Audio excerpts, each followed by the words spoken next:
Why do you think the George Floyd murder hit us so different? Because there was Eric Garner, there was Philando Castile, there was Alton Sterling, there was Walter Scott, there was Sandra Bland, there was Tamir Rice, there was Trayvon Martin. There have been so many. Why did this resonate so much, not only in the Black community, but seem to grip America? Well, we as a people never accepted slavery. Correct. We never went for that. I don't care what they tell you. That was never cool with us, and we wasn't never down with it. We tolerated it. We lived under it, but we didn't accept it. No, we had to, to survive. Right. And so when one of us would get out of hand, they would pull everybody around to watch the discipline take place. And we've seen that in movies countless of times. Correct. This was a replay of that. Seeing this man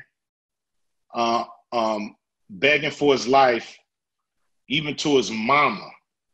And so to have a man on top of him with his hand in his pocket, looking right at the camera, let us all know that our life means nothing.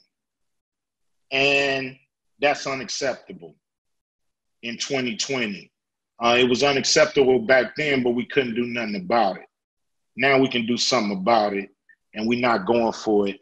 And, I always said the country has got to change or we will change it.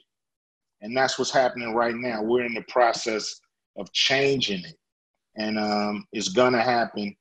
And so, that's why now is the time. Why is it so hard for those outside of our communities to hear our cries, to see us as human, not less than? Why is it so hard for people to accept that there's something wrong in America and we want changes? Why is it so hard for them to see that? Well, it's not happening to them. Usually people are really concerned about their own situation, their own family. It's not easy for the average white American today.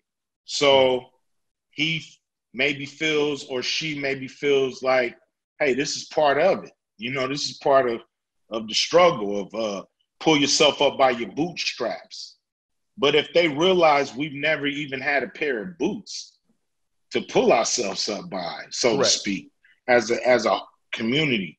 And even when we tried to prosper, it was stomped out in different places across the country, like Tulsa and Rosewood, other communities that we know about and hear about, and the ones that we haven't heard about.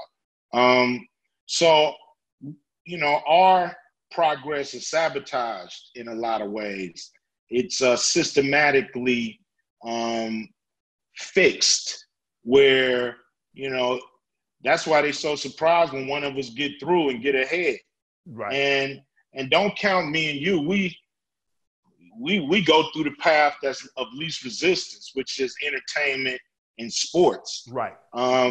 We got to look at how many people are not Ice Cube and Shannon Sharpe, and how can they get through? So just to end that, I just think it's people just look at their own situations, and if it's not happening to them, it's hard for them to understand.